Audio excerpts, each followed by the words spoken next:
Problemnya adalah kita terlalu banyak ruang untuk bernegosiasi di tataran elit politik. Dan itu jadi persoalan.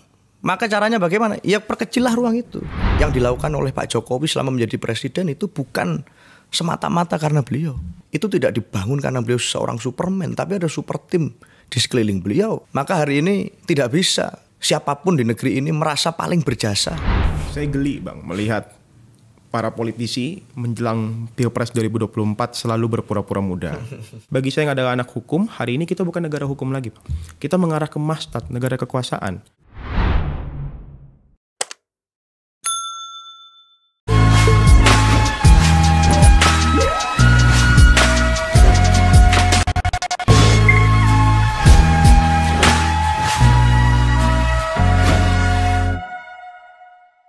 Setelah menimbang dengan seksama, setelah memperhatikan apa yang sedang terjadi,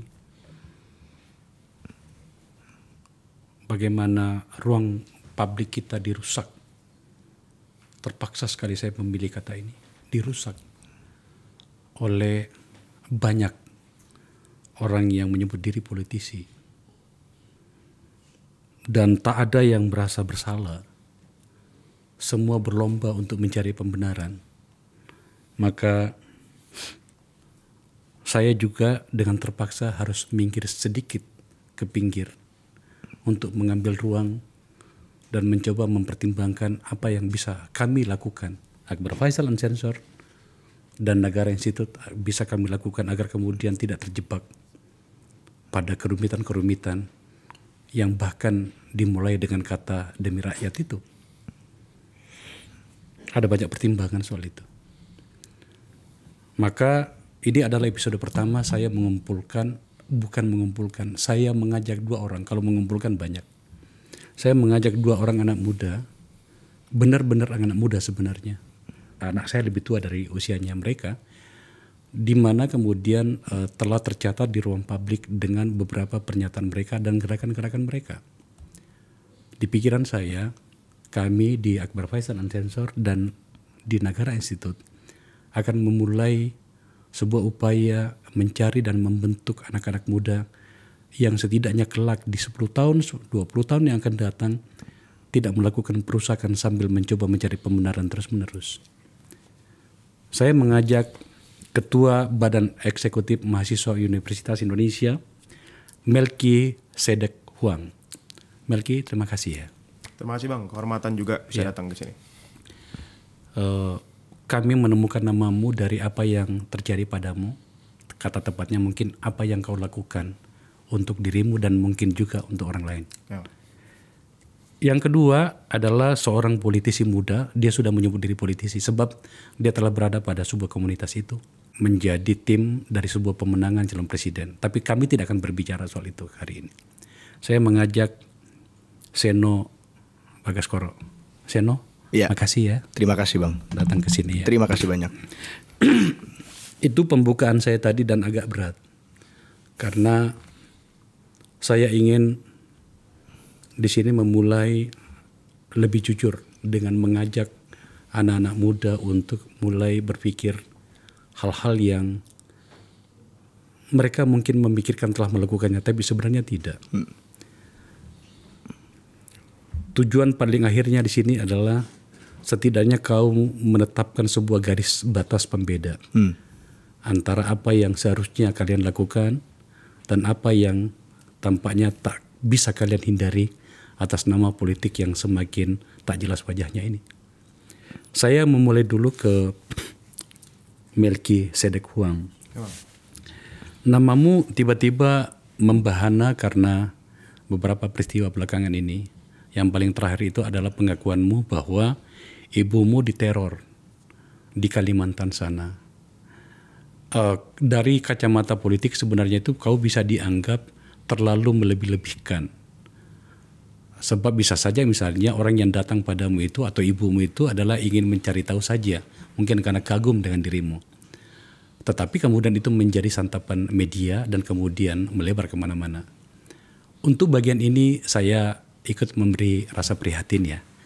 Semoga saja tidak terjadi apa-apa. Maka saya bergeser pada apa yang saya mau tanyakan. Apa yang sedang kau pikirkan menyangkut dengan negerimu, Melki Sedek Huang? Ya, sebenarnya kalau ditanya apa yang saya pikirkan Bang, soal negeri ini, setidaknya untuk generasi kami ya, 20, 30, 40 tahun ke depan, langkah-langkah saya, langkah-langkah BEM UI, langkah-langkah teman-teman mahasiswa hari ini, yang bahasa liarnya mungkin terlalu banyak koar-koar, terlalu banyak berisik, terlalu banyak bergerak, tentu bukan tanpa alasan gitu. Kami berpikir kami tidak akan bisa menikmati banyak fasilitas publik dan akses transportasi publik, kesejahteraan publik, dan lain sebagainya kalau hari ini uang-uang untuk itu sudah dikorupsi secara masif. Kami tidak akan lagi bisa menghirup udara segar, oksigen yang luar biasa banyak dan tersedia kalau hari ini perusakan lingkungan sudah luar biasa masif. Kami tidak akan lagi bisa menikmati ini dan itu kalau hari ini kami tidak bersuara banyak untuk menghentikan, untuk membatasi tindakan-tindakan disruptif tadi yang kata Bang Akbar tadi disampaikan atas nama masyarakat gitu. Kami adalah suara pembeda gitu Bang. Kami adalah suara pembeda untuk kemudian menghadirkan pada publik bahwa apa yang terjadi di Senayan, apa yang terjadi mungkin di Istana Negara itu tidak betul-betul merepresentasikan suara rakyat walaupun mereka dipilih di kotak suara. Biarkan kami yang kemudian menghadirkan suara pembeda untuk membuktikan bahwa seringkali apapun yang dilakukan atas nama rakyat belum tentu berdampak besar, berdampak baik, dan betul-betul sesuai dengan keinginan masyarakat gitu. Tiap harinya mahasiswa itu turun Bang ke masyarakat sipil lainnya gitu. Kita tiap hari mewawancarai, kita ketemu, bahkan kita naik angkot, kita naik Gojek, naik dan lain sebagainya, ojek online gitu. Kita kemudian merasakan bahwa banyak sekali penderitaan-penderitaan yang mereka rasakan, seringkali mungkin karena output-output negara, entah itu peraturan, kebijakan, dan lain sebagainya gitu. Ini mungkin tidak sampai ke telinga orang-orang yang terpilih di kotak suara, dan biarkan kita yang mencoba untuk membungkusnya gitu Bang. Bahasa ini sudah biasa saya dengarkan, Melki. Saya ingin kamu maju lebih jauh untuk menjawab pertanyaanku tadi. Sebab bisa saja misalnya saya mengatakan begini, media mengutipmu karena kamu adalah ketua badan eksekutif mahasiswa universitas terbesar di Indonesia, di mana kemudian nilai jualnya itu relatif lebih bagus dibanding universitas yang lain, kira-kira gitu. Saya ingin kamu meyakinkan kami bahwa pilihan kami di Negara Institut menghadirkan kalian di sini itu bahwa memang kalian maju lebih jauh dibanding apa yang kami bayangkan. Katakanlah misalnya ketika kau berbicara tentang lingkungan, mungkin kau bisa berbicara tentang bagaimana negara ini tidak begitu adil di dalam banyak proses, baik legislasi maupun pada tingkat eksekutif dalam menerjemahkan apa yang disebut dengan penyelamatan lingkungan itu. Ini sebenarnya narasi yang basi. Tapi yang saya sampaikan tadi, kita sudah menganggapnya sebagai sesuatu yang biasa saja. Bahkan lebih parah lagi, nyata-nyata kita melakukan kerusakan, tapi kita biasa menyebutnya, memasukkannya dalam deret angka. Itu kan cuma satu, itu kan cuma dua. Pada karakter negara demokrasi yang kuat, bahkan kalau kita bicara tentang nyawa, satu nyawa atau satu derita dari rakyat itu adalah sebuah aib bagi sebuah negara yang menyebut diri demokrasi. Saya ingin kamu menjelaskan itu dan mengelaborasi itu, Melki. Bang Akbar, kalau ditanya apa pandangan saya soal Republik ini, menurut saya Republik ini sudah rusak. Menurut saya kita semua sedang berada di ambang kehancuran gitu. Banyak sekali hal-hal yang bisa saya katakan dan menyudutkan kita pada hal tersebut gitu. Misalnya saya ditanya gitu, kenapa sih akhir-akhir ini saya dan teman-teman mahasiswa banyak bersuara soal putusan MK yang kemarin keluar gitu. Karena bagi kami itu berbicara soal masa depan Bang. Saya masuk Fakultas Hukum UI tahun 2019 Bang. Sejak saat itu saya baca banyak buku Suryono Sukanto, Purnadi Purbacaraka. Semua dosen mengatakan bahwa hukum itu menciptakan kepastian, keadilan, dan kebermanfaatan. Gitu. 3 tujuan hukum. Tapi hari ini saya melihat bahwa hukum itu cuma mampu menciptakan kepastian. Apa yang tertulis bersalah, dia kemudian akan dihukum gitu. Tapi dia tidak berhasil menggali keadilan di masyarakat dan menghadirkan kebermanfaatan gitu. Kalau saya tidak bersuara banyak soal putusan MK kemarin, saya berdosa pada ibu saya yang setiap harinya menabung agar saya bisa berkuliah dan saya bisa bermanfaat. Saya berdosa kepada Ibu Sumarsi, ibunya Wawan, Ibu Yap Yunhap, dan lain sebagainya. Semua korban reformasi 1998 yang kemudian anaknya meninggal karena memperjuangkan demokrasi dan konsep supremasi hukum. Kalau saya tidak bersuara, saya berdosa sama semua dosen dan guru besar saya yang memperjuangkan sistem hukum kita. Jadi kalau ditanya apa pandangan saya soal Republik, hari ini sudah rusak dan apakah masih ada harapan? Harapan itu cuma hadir kalau ada gerakan untuk perlawanan, Mas, gitu. Saya meneruskan diskusi dengan Melki ini kepadamu, Seno. Iya Bang. Terlontar beberapa kali di meja ini sebuah pernyataan yang menurutku sebenarnya menjadi sangat serius, tapi tampaknya dianggap biasa. Apa itu? Untuk apa kita melakukan reformasi pada tahun 98 kalau ternyata kita mengulang kesalahan yang sama? Iya. Jelaskan kepada kita semuanya siapa yang harus bertanggung jawab dengan semua ini dan bagaimana format yang bisa kita lakukan agar kemudian semua kerusakan ini bisa kita perbaiki. Ya, saya selalu percaya Bang Akbar bahwa di dalam setiap etapa sejarah kita itu anak muda lah yang bisa mengambil tampuk pergerakan dan perubahan itu tadi. Maka saya percaya hari ini pun kalau dirasa, dan saya juga merasakan itu, banyak teman-teman yang merasakan itu, bahwa anak kandung reformasi kita sedang tidak baik-baik saja. Kita lihat kemarin MK yang dibicarakan Mas Melki. Ini kan anak kandung reformasi. Apa anak kandung reformasi yang lain? Kebebasan berpendapat, kebebasan pers, kebebasan berekspresi, dan lain sebagainya yang lahir pasca reformasi. Saya melihat bahwa kalau satu anak kandung saja ini bisa kemudian di depan mata publik, aromanya menyengat, ini ada sesuatu yang bermasalah. Bagaimana anak kandung reformasi yang lain yang saya sebutkan tadi? Tidak menutup kemungkinan situasi yang hari ini kita bicarakan terus-menerus ini adalah realita yang akan kita hadapi dalam waktu dekat. Maka yang bisa maju ke depan adalah anak muda Bang.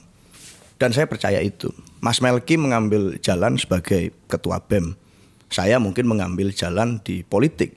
Mungkin banyak juga teman-teman lain yang mengambil jalan di aktivisme sesuai dengan bidang mereka masing-masing. It's okay. Tapi anak-anak muda inilah harus menjadi generasi yang paham sejarah dan tidak kemudian meninggalkan generasi sebelumnya, tidak melupakan apa yang sudah dilakukan oleh generasi sebelumnya yang dulu melahirkan reformasi ini. Saya khawatir sekali bahwa hari ini kita sedang dihadapkan pada sebuah gelombang yang sangat besar, penarasian besar, untuk mengframing seluruh generasi sejarah bangsa kita ini seakan-akan 98 itu ya sekedar peristiwa sejarah begitu saja. Bukan sesuatu yang dilalui dengan air mata, dengan korban darah, dengan korban nyawa, dengan korban berbagai macam hal itu. Sehingga teman-teman hari ini tidak merasa ada urgensi untuk mempertahankan itu. Saya merasa bahwa sebelum kita melangkah ke berbagai macam hal lain, gerakan, call of action dan lain sebagainya, harus ada penyadaran masif dulu. Bahwa ini bukan taken for granted. Bahwa yang kita rasakan hari ini, saya bisa bicara bebas di sini dengan Mas Melki, ini bukan sesuatu yang diambil dengan cuma-cuma. Dan generasi saya cenderung untuk kemudian banyak sekali yang mungkin belum masuk ke ranah yang seserius ini. Maka saya rasa pertama-tama harus ada penumbuhan kesadaran itu. Apapun itu, dalam bentuk gerakan, di jalan, dalam bentuk belajar di kampus dan di sekolah, dalam bentuk anak muda berpartisipasi di politik, ini bukan sekedar pajangan Pak. Saya seringkali, kenapa salah satu keputusan saya masuk ke dalam partai politik Bang, dan waktu kemudian lulus SMA saya tidak di kampus, karena banyak sekali anggapan bahwa banyak politisi-politisi yang bicara tentang anak muda, Gen Z, milenial, dibicarakan terus-menerus seakan-akan ini adalah bentuk dari komoditas politik. Padahal saya yakin bahwa sebenarnya teman-teman ini punya arti lebih dari itu kok. Kalau kita mau serius mengkonsolidasi diri, kita mau sering, apapun spektrum politik kita, apapun pilihan jalan kita, kalau kita mau ada hal yang lebih substantif dan hari ini muncul ke permukaan. Saya rasa perlu ada penumbuhan kesadaran itu terus-menerus Bang. Tidakkah kamu menyadari bahwa sebenarnya kau bertumbuh dalam situasi yang tidak normal itu? Lantas apa yang bisa kau janjikan kepada kita ketika kau memulainya juga pada proses yang tidak normal itu tadi? Ya, apapun itu, ini adalah situasi yang harus saya terima Bang. Bahwa saya lahir di dalam kondisi politik yang seperti ini, bahwa hari ini kondisinya tidak ideal-ideal banget. Ya bagaimana lagi? Memang saya lahir di zaman ini.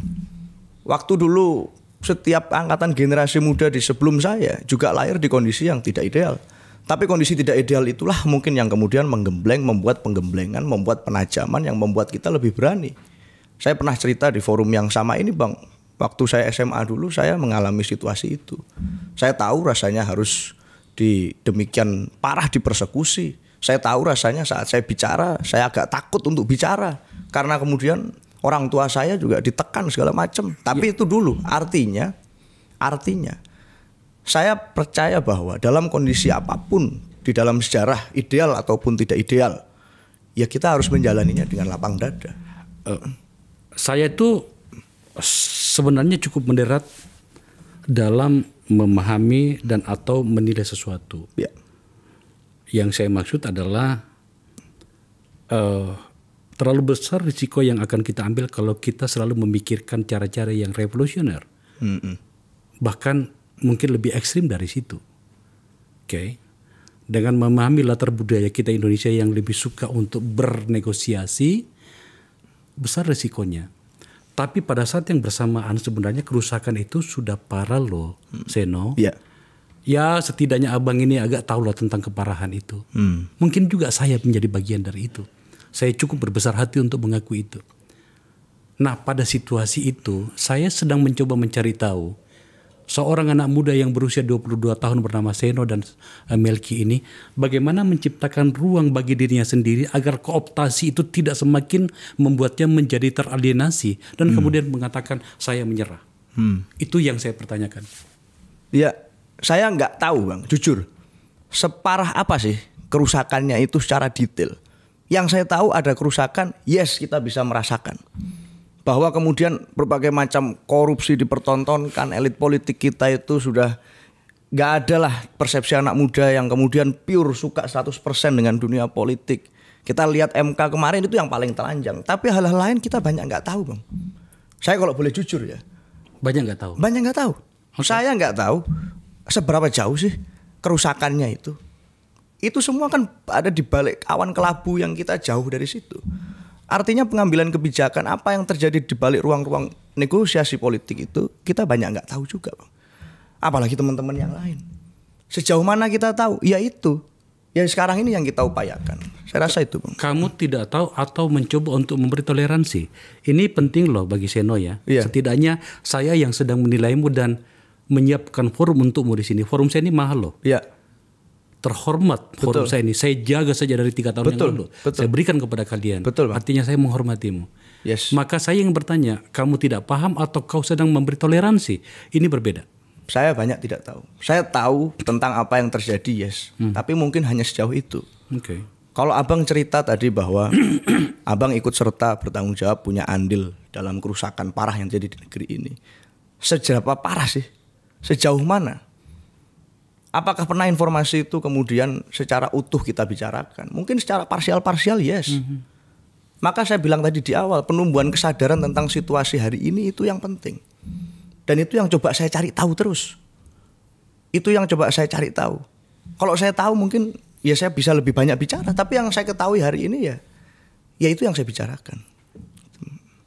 Melki, mungkin kamu ingin urun rembuk dalam diskusi saya pada bagian ini.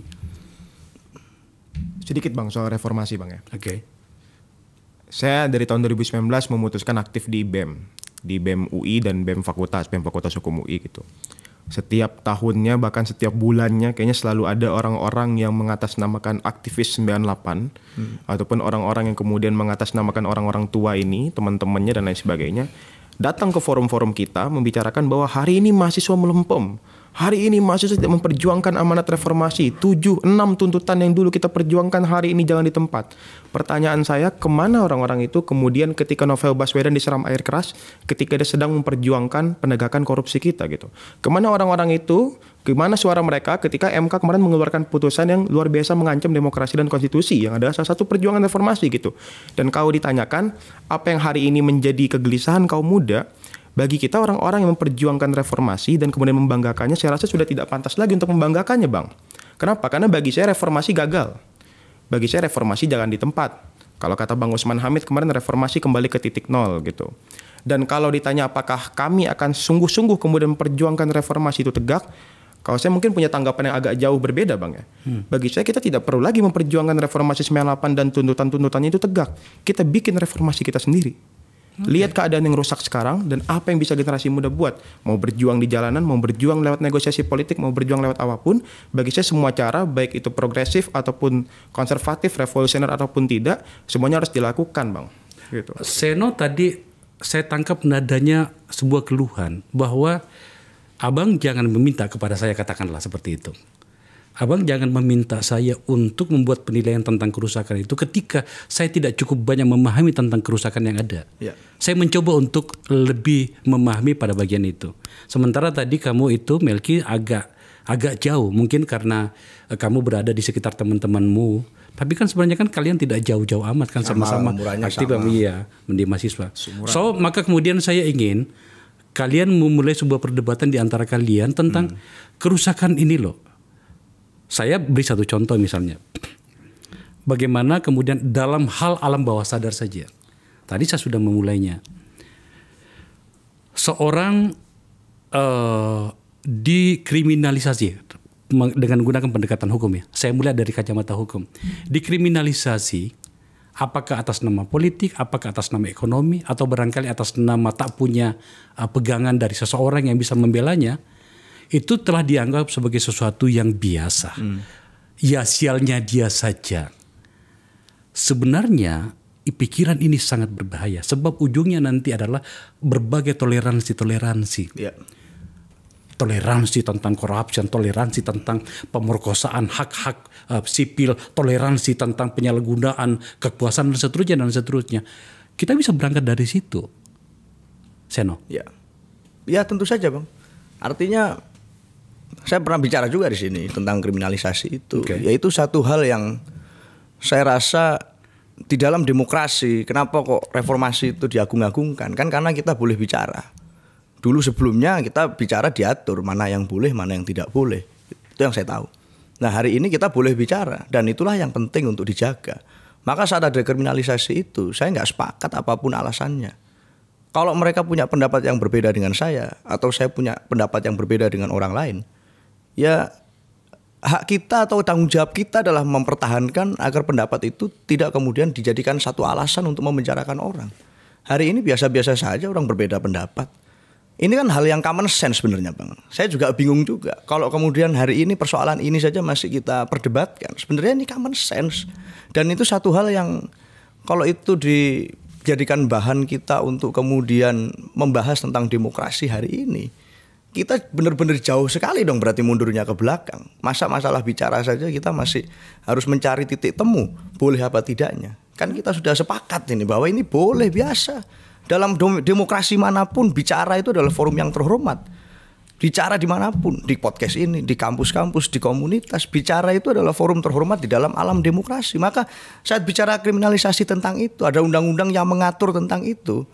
Ya sekali lagi undang-undang itu kan dibuat untuk kemaslahatan orang banyak. Tapi yang lebih dasar sebenarnya adalah bagaimana individu masing-masing orang yang memegang perangkat hukum ini, dia mau memalukan dirinya sendiri apa tidak sih? Masa orang lain bicara saja kemudian dia harus terancam dan menggunakan perangkat itu. Maka saya rasa hari ini itu clear bagi saya, tidak boleh ada itu lagi di masa depan dan masa kini. Apapun alasannya dan siapapun dia. Apapun. Menarik. Melki, saya juga alumni Universitas Indonesia. Meskipun S2-nya. S1-nya di Makassar sana. Saya S2 saya di Universitas Indonesia, Komunikasi Politik. Pada akhirnya memang saya harus mengaitkan antara seluruh elemen yang dulu di masa lalu itu ikut dan punya andil dalam reformasi itu. Dan salah satunya itu adalah Universitas Indonesia. Dan nantinya saya berharap kita mengaitkannya dengan berbagai perguruan tinggi yang lain. Yang hari ini berkali-kali saya protes. Kok tampak tidak cukup menunjukkan kegelisahan. Seharusnya sudah bukan kegelisahan lagi, sudah marah dalam situasi ini. Tapi karena kau ada di depan saya, anak muda yang saya pilih untuk duduk di forum saya ini, dari Universitas Indonesia, ketua BEM lagi, saya pengen bertanya.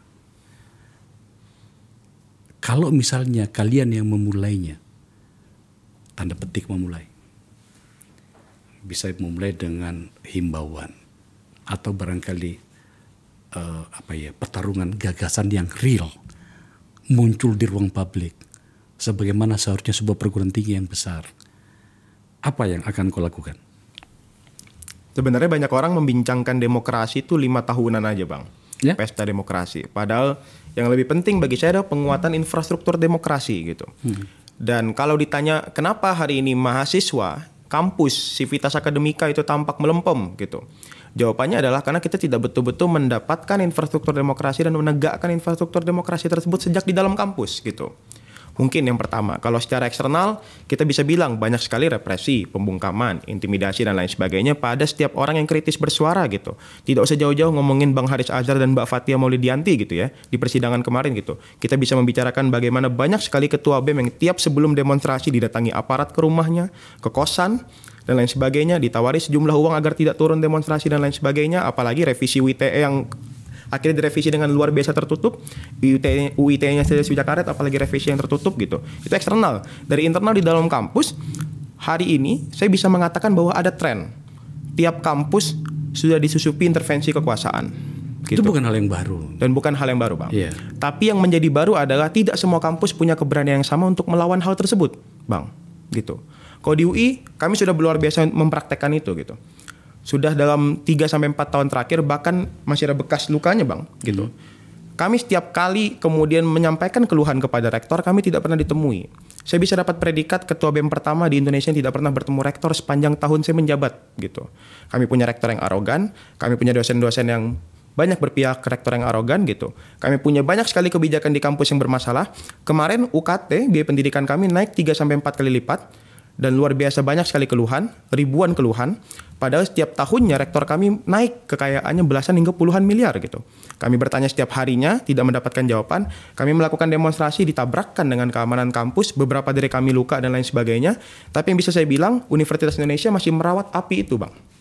Seberapa besar pun ancamannya, kita rawat apinya. Aksi setiap hari, demonstrasi setiap hari. Infrastruktur demokrasi yang seperti ini tidak lagi hidup di kalangan beberapa mahasiswa gitu, Bang. Kalau saya melihat momentum, Bang, di pemilu 2024, saya rasa 2023 sudah mulai panas. Dan isunya luar biasa banyak gitu. Lewat media sosial beberapa kali BEM UI coba untuk melakukan propaganda meme, propaganda media dan lain sebagainya gitu. Begitupun kampus-kampus lain. Menjelang 2024, perpolitikan yang makin panas rupanya berdampak bagi isu sosial. Bagi saya putusan MK kemarin pembicaraan yang luar biasa besar. Di UI kita berkali-kali mengadakan diskusi gitu. Tidak hanya itu, demokrasi kita beberapa tahun terakhir pun menjadi permasalahan dan saya rasa itu harus jadi tumpuan awal sih, Bang, untuk bergerak ke depan gitu.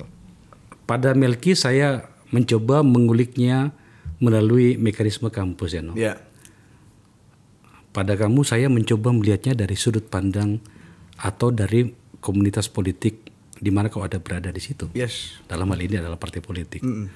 Kamu masih percaya manusia politik itu dan atau manusia-manusia parpol itu bisa menyelesaikan masalah yang sedang kita bahas ini? Masih percaya.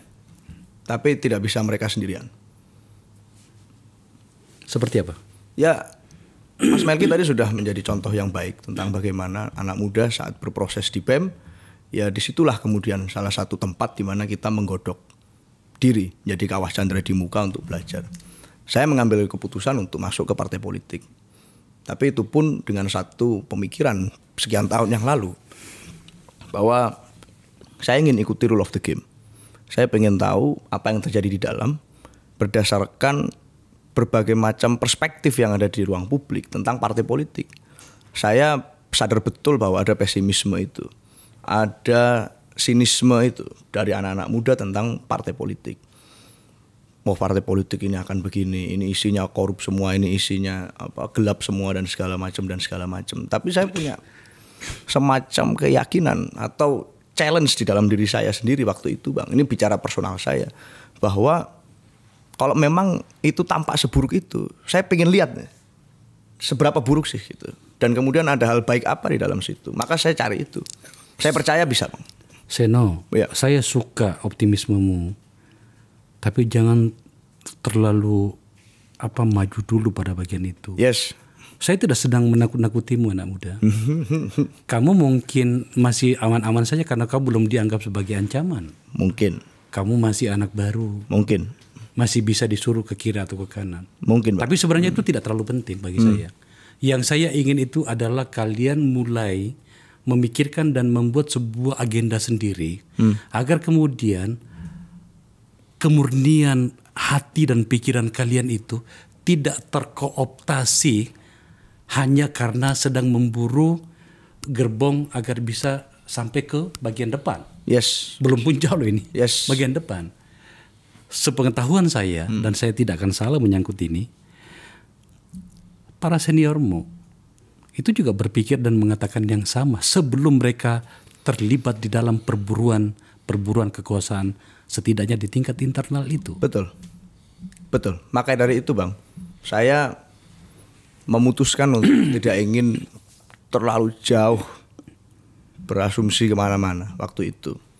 Karena saya tahu betapa kerasnya perjalanan sejarah yang sudah dilalui oleh senior-senior. Banyak yang pernah bicara, mungkin menurut Bang Akbar atau menurut banyak teman-teman yang lain, mungkin pada waktu itu jauh lebih progresif dari apa yang saya, Melki atau generasi saya sampaikan hari ini. Yeah.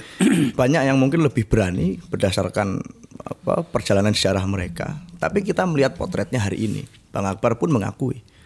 Maka saya pribadi, saya memutuskan untuk saya ingin belajar dulu sistem ini, apa yang terjadi di dalam. Apa sebenarnya kerusakan yang Bang Akbar ceritakan tadi. Saya ingin tahu sejauh mana. Dan proses saya hari ini adalah proses untuk mempelajari itu. Untuk apa hari ini saya tampil begitu progresif dan jauh misalnya sampai ke depan. Kalau di akhir-akhir nanti, di perjalanan saya ke depan, kemudian saya mengkhianati yang saya sampaikan hari ini. Bagi saya, lebih baik saya berproses, saya belajar memperbaiki, dan kemudian saya tetap konsisten dalam hal itu. Bagi saya begitu Bang. Melki dan Seno, hari ini saya yakin kalian sudah memahami dan mungkin juga kalian khawatir ya, bahwa ada satu situasi di mana sebenarnya itu mengancam kalian. Apa itu adalah persepsi dan pikiran publik tentang siapakah itu milenial. Yes. Siapakah itu orang-orang muda itu. Iya. Saya berusaha untuk menahan diri untuk tidak membahas ini karena itu bisa diterjemahkan macam-macam. Tetapi kan kalau kita tidak bicarakan, maka entar situasi yang sama akan kalian hadapi juga nantinya, dan saya merasa berdosa untuk itu. Maka saya kembali pada masalahnya. Ada sebuah ancaman tentang siapakah milenial itu. Lebih jauh lagi adalah apakah milenial itu memahami situasi yang ada hingga kemudian mereka tampak seperti tidak terlalu gelisah. Bahkan pada area yang jauh lebih ekstrim, ada yang mengatakan nasibmu, wahai milenial, tergantung atau ditentukan oleh perkakas kekuasaan apa yang melekat pada tubuhmu. Mungkin barangkali atas nama ikatan keluarga, mungkin barangkali atas nama hal-hal yang lain gitu. Melki, apa yang ingin kau katakan menyangkut ini? Saya geli Bang melihat para politisi menjelang Pilpres 2024 selalu berpura-pura muda. Saya geli betul gitu. Kadang-kadang kemana-mana memamerkan dia pakai sneakers produk lokal, pakai celana jeans, pakai jaket seperti saya jeans dan lain sebagainya. Seakan-akan apa yang tampak secara simulakra itu adalah muda gitu. Bagi saya muda itu bukan angka, apalagi tren dan gaya hidup gitu. Muda itu soal keberpihakan gitu. Bagaimana orang-orang muda itu mampu punya nilai, mampu punya value dan menerapkan nilai itu lewat program-program, lewat kebijakan-kebijakan gitu. Tidak usah ngomong muda kalau muda itu sekedar berjoget-joget di aplikasi TikTok gitu. Tidak usah ngomong muda kalau sekedar bikin konten di Instagram. Itu yang selalu saya kritik sejak awal tahun pemilu ini berjalan ya, 2023 Bang. Dan yang bisa saya sampaikan, kondisi hari ini betul-betul memprihatinkan bagi saya Bang. Gitu. Banyak orang berpura-pura muda tapi tanpa sadar mereka mematikan harapan anak muda akan kekuasaan. Mematikan harapan anak muda akan cerahnya masa depan negeri gitu. Saya langsung straightforward Bang. Bagi saya, putusan MK kemarin tidak sedikit pun memberikan ruang ataupun memberikan keuntungan bagi generasi muda. Anda tidak merasa diuntungkan? Tidak sama sekali. Saya berusia 22 tahun Bang. Saya generasi Z, bahkan bukan milenial. Saya generasi Z gitu. Dan saya merasa tidak ada satupun frasa dalam putusan MK kemarin yang menguntungkan generasi muda. Apa? Kalau muda itu dinilai secara usia, tetap 40 tahun atau pernah menjabat sebagai kepala daerah. Bahkan dia memberikan anak muda kesusahan untuk kemudian bisa mencapai sesuatu karena harus jadi kepala daerah dulu. Kalau memang pola berpikir logisnya muda itu angka, kenapa tidak diturunkan semuanya 17 tahun, 18 tahun begitu? Bagi saya tidak ada satupun pembenaran bahwa putusan MK kemarin memberikan ruang bagi generasi muda. Itu yang pertama. Yang kedua, saya sangat bersyukur dengan putusan MK gitu. Prof. Jimli, guru besar saya di Fakultas Hukum UI, dengan secara terang menuliskan dalam putusannya bahwa ada intervensi yang sangat jelas pada hakim Mahkamah Konstitusi dan ditemukan pelanggaran etik gitu. Pelanggaran etik ini sudah sangat jelas kelihatan ketika Hakim MK, ketuanya Anwar Usman tidak mau mengadili kasus yang lain, tapi kemudian menunjukkan keberpihakannya pada beberapa kasus gitu. Bagi saya konflik kepentingan, apalagi orang dalam dari kata Seno gitu, dan lain sebagainya adalah hal-hal yang mematikan harapan anak-anak muda. Ingat, anak muda itu bukan sekedar anak politisi. Anak muda itu bukan sekedar anak pejabat. Anak muda bukan sekedar anak bisnismen. Anak nelayan di ujung pesisir pun anak muda, Bang. Anak petani di kampung-kampung pun anak muda. Yang kita what so called politik dinasti ini, Bang, akan mematikan harapan semua anak miskin yang pengen jadi pemimpin. What so called politisasi peradilan di MK kemarin akan mematikan harapan setiap anak nelayan yang berpikir besok kalau hari ini bekerja keras anaknya bisa jadi sesuatu gitu. Bagi saya, kekuatan intervensi kekuasaan, lembaga peradilan, legislatif kita hari ini sudah carut marut, Bang. Kita tidak bisa melihat bagaimana eksekutif dan legislatif itu harusnya check and balances. Bagaimana kekuasaan yang luar biasa besar malah mempengaruhi legislatif untuk membuat produk yang salah. Bagaimana kekuasaan yang luar biasa besar mempengaruhi yudikatif untuk tidak lagi punya independensi peradilan gitu. Bagi saya ini menyalahi beberapa hal, mengganggu harapan generasi muda gitu, Bang. Seno? Ya, sama. Saya punya keprihatinan yang sama. Dari awal saya masuk, karena saya di komunitas politik ya Bang. Saya selalu anjurkan kepada semua politisi yang sudah tidak lagi muda, tidak usah berpura-pura muda. Apa gunanya? Muda itu bagi saya bukan persoalan biologis atau persoalan gaya, tapi persoalan satu cara berpikir, dua keberpihakan itu tadi. Nah hari ini saat bicara Gen Z dan milenial, seakan-akan dalam setiap forum politik, Gen Z dan milenial ini kan jadi komoditas yang paling laku setiap kali ada pilpres, ada pilkada. Semua orang berusaha untuk membicarakan itu, semua politisi berusaha membicarakan itu.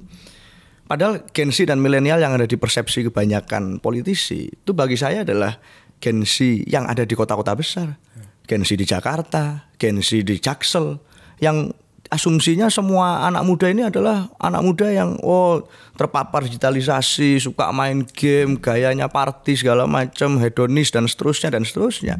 Yang kemudian ditawarkanlah proposal untuk menghadapi situasi itu dengan akhirnya, ini kita akan bikin e-sport, kita akan bikin apalagi lah yang gimmick-gimmick itu tadi, yang kemudian isinya adalah gimmick pure.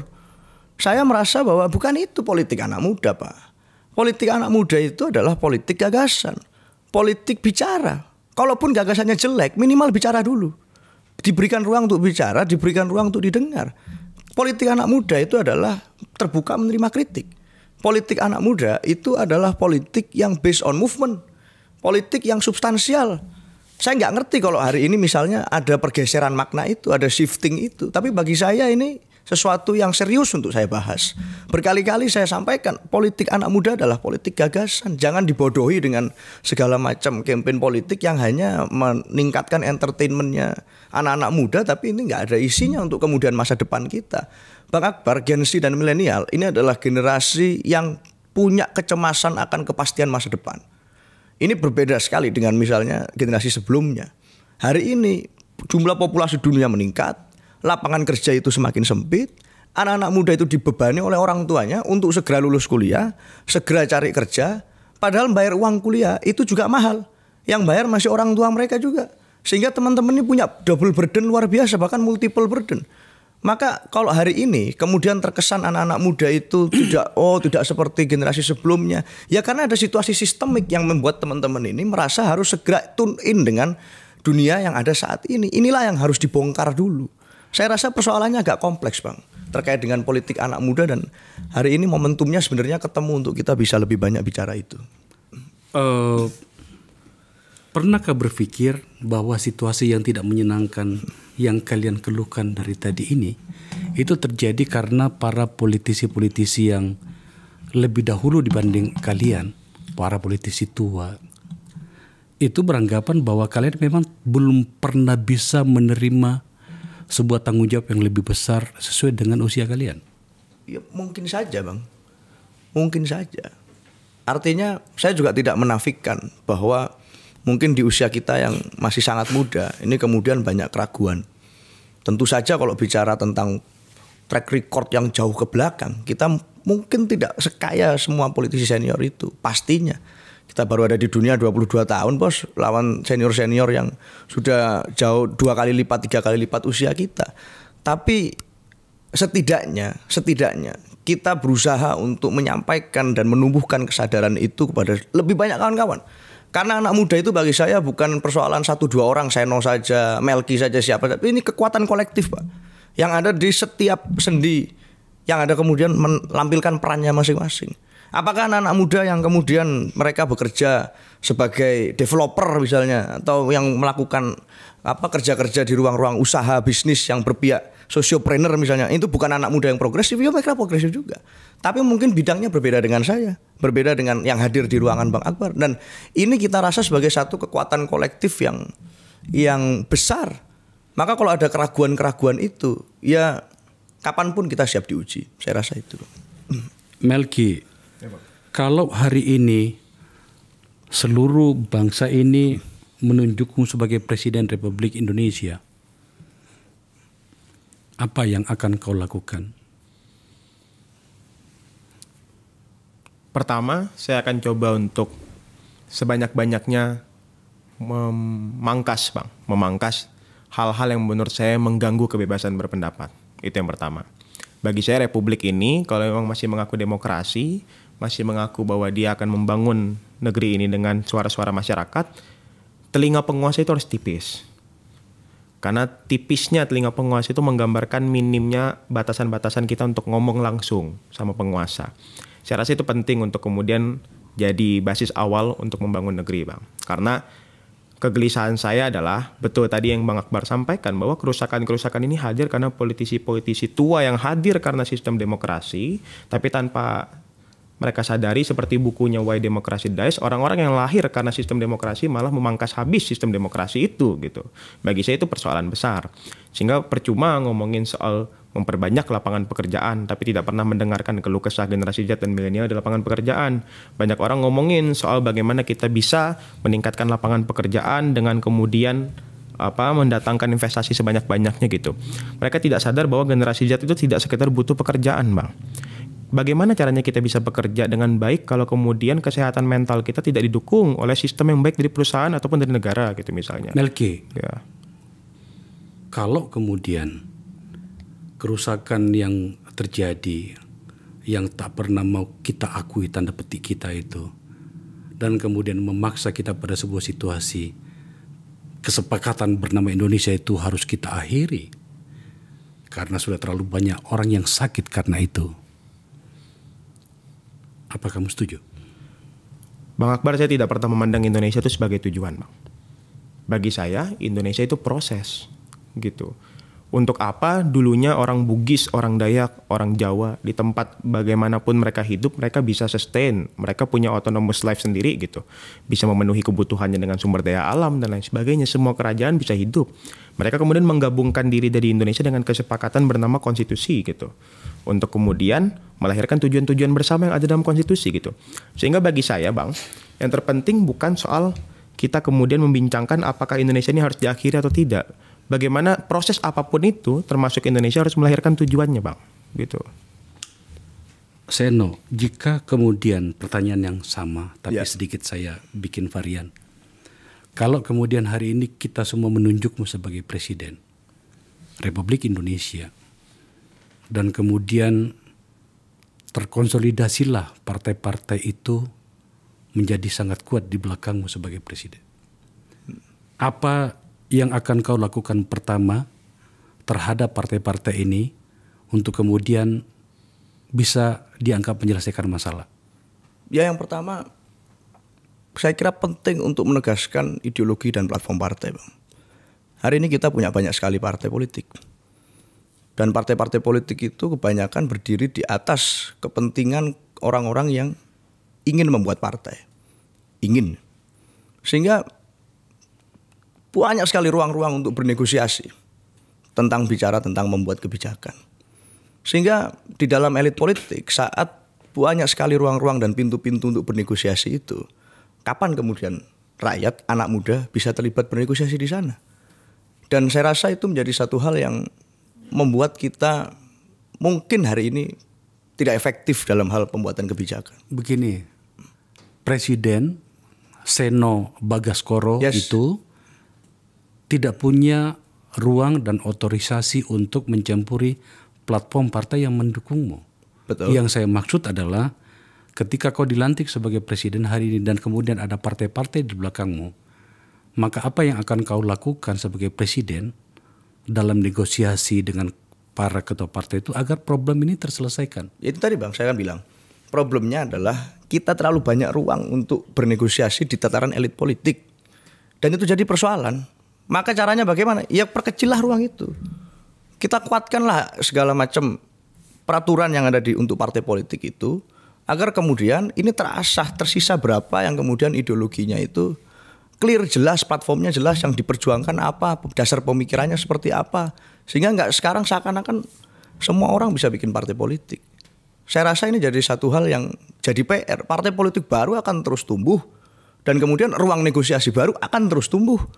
Lalu bagaimana dengan unsur civil society, elemen masyarakat yang saya kira spektrumnya bisa jadi nggak menyentuh ke sana. Tapi kan itu juga bisa dijadikan bahan untuk bernegosiasi dengan presiden. Iya betul. Tapi kan hari ini kita lihat efektivitasnya Bang. Oke. Bagaimana ruang bernegosiasi dengan presiden itu tidak bicara kebijakan, tapi bicara tentang positioning. Bagian kekuasaan. Bagian dari kekuasaan, bukan bicara tentang kebijakan. Maka kalau itu dianggap sebagai saluran, dengan banyaknya partai politik yang ada hari ini, itu dianggap sebagai saluran. Ya saya bertanya balik, apakah itu saluran untuk apa? Apakah untuk kebijakan atau untuk posisi? Hari ini kita melihat kok, bagaimana partai-partai itu kemudian bisa juga dikooptasi oleh kekuasaan. Tiba-tiba ini dipakai untuk begini, tiba-tiba dipakai untuk begitu. Kita melihatlah banyak contohnya hari ini.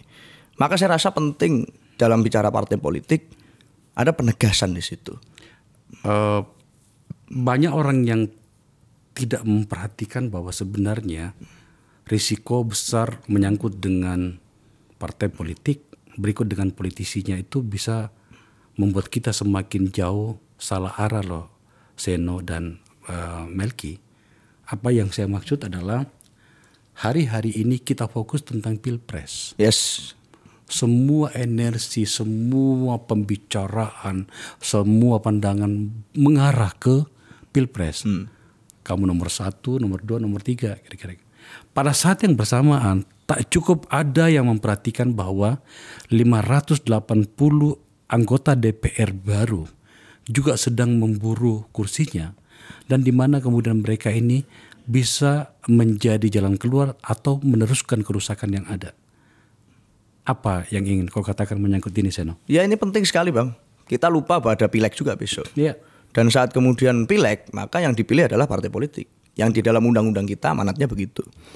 Nah hari ini saat bicara tentang pileg, ya di kampung-kampung tuh orang seakan lupa gitu. Kalau bicara tentang kebijakan yang mereka rasakan sehari-hari, tempatnya ya di DPR Pak. Di DPRD, di DPR RI, tempatnya di sana. Nah kebanyakan dari aktor-aktor yang ada di bawah ini orientasinya adalah kan jelas. Kebanyakan, kita bicara fakta aja, kebanyakan adalah ingin berkuasa lagi, ingin punya akses terhadap kebijakan, ingin punya akses terhadap kesejahteraan lebih baik. Dengan partai yang jumlahnya banyak yang saya bilang tadi itu tadi. Maka saya jelas pemikiran saya tidak berubah Bang, saya tetap sama. Dalam bicara tentang partai politik, saat ruang itu terbuka terlalu lebar, ya inilah yang kita lakukan dan kita hadapi hari ini. Semua orang punya ruang untuk bernegosiasi dengan presiden dalam bentuk partai politik terkait dengan kekuasaan. Semua orang punya kesempatan untuk kemudian bicara di dalam ruang-ruang politik sebagai politisi. Oke. Itu yang jadi problem. Saya memasuki pertanyaan terakhir untuk kalian berdua, tapi saya akan menyerahkan waktunya bagi kalian. Apapun namanya, kita sedang berada pada sebuah situasi di mana ada satu kekuasaan akan berakhir. Dalam hal ini pemerintahan Pak Jokowi. Saya ingin tahu dari sudut pandang anak-anak muda yang hebat, yang sedang duduk di depan saya ini. Pak Jokowi selama 8 tahun, masuk tahun ke-9, itu melakukan sesuatu yang tidak pernah dilakukan oleh presiden-presiden yang lalu dalam hal pencapaian. Setidaknya dalam hal infrastruktur. Bahwa kemudian ada banyak kritik tentang kebijakan itu, monggo saja. Tapi pada beberapa bagian masyarakat banyak yang berterima kasih. Saya sedang berada pada frame itu. Satu hal. Tapi pada situasi yang lain, mendekati akhir kekuasaannya, ada banyak guncangan-guncangan demokrasi yang membuat kita bertanya-tanya. sebenarnya rasa cinta dan rasa sayang kita kepada presiden tentang apa yang dilakukan dulu itu cukup gak sih? Tepat gak sih? Ini sedikit agak melankolis. Saya ingin tanya kepada Melki dulu. Jika kemudian kamu harus bertemu dengan Bapak Presiden hari ini, Pak Jokowi maksud saya, kamu akan mengatakan apa kepada beliau? Tahun 2014 ketika Pak Jokowi kemudian ikut di Pilpres Bang, saya belum punya hak suara untuk memilih Pak Jokowi. Cuman lingkungan sekitar saya waktu itu dapat saya katakan mendukung Pak Jokowi semua. Kalimantan Barat ya? Kalimantan Barat dan lingkungan keluarga.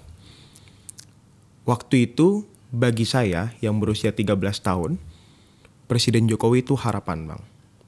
Saya, Melki, lahir di Pontianak, ujung barat Pulau Kalimantan. Bukan anak siapa-siapa. Keturunan Chinese. Keturunan Islam. Chinese, saya non-Muslim gitu. Dan ketika melihat Pak Jokowi, saya merasa bahwa ini adalah harapan bagi semua anak, semiskin apapun dia, seminoritas apapun dia bisa berkuasa dan bisa berpihak pada kaum-kaum yang akan mendukung dia. Gitu. Itu yang pertama. Ketika saya kemudian berkuliah, saya merasakan bahwa cinta saya pada Pak Jokowi kemudian berubah jadi banyak kekecewaan gitu. Salah satu demonstrasi aksi pertama yang saya ikuti di Jakarta itu aksi Kamisan Bang. Aksi Kamisan yang belasan tahun di depan istana. Saya bertemu dengan Ibu Maria Sumarsih, seorang ibu yang belasan tahun mencetuskan aksi Kamisan karena anaknya Wawan meninggal di tragedi Semanggi. Saya sangat bodoh, saya bertanya ke Bu Sumarsih, apa yang ibu harapkan dengan aksi memakai baju hitam belasan tahun, tapi ibu tahu anak ibu tidak akan kembali? Gitu. Jawabannya, hari ini Melki, saya tidak aksi untuk Wawan. Saya aksi untuk kamu dan ibumu. Saya berharap semua anak tidak akan menjadi Wawan dan saya berharap semua ibu tidak akan menjadi ibunya Wawan. Gitu. Jadi mereka ini memelihara harapan. Gitu. Dan bagi saya terus-menerus kritik akan banyak hal itu memelihara harapan Bang. Bukan merawat kebencian. Dan sepanjang dari tahun 2019 hingga sekarang 4 tahun saya melihat betul kepemimpinan Presiden Jokowi ada banyak sekali kekecewaan. Tidak hanya soal infrastruktur mungkin Bang. Pak Jokowi terlalu sering menyanyikan lagu Indonesia Raya. Tapi dia lupa bahwa di Indonesia Raya tidak hanya dibangun badannya tapi jiwanya gitu. Bagaimana jiwa orang Indonesia mampu kemudian bisa berdemokrasi dengan baik, mampu punya pikiran yang lebih terang, bagaimana kita bisa mempraktekkan demokrasi yang full gagasan itu membangun jiwa gitu. Dia lupa bahwa kita tidak hanya membangun simbol. Dia lupa bahwa dengan kemudian banyak sekali peraturan-peraturan yang tidak partisipatif, yang tidak transparan, itu mengganggu kejiwaan gitu. Bagaimana kita bisa berbangsa dan bernegara dengan baik kalau ruang-ruangnya ditutup dan dibatasi gitu.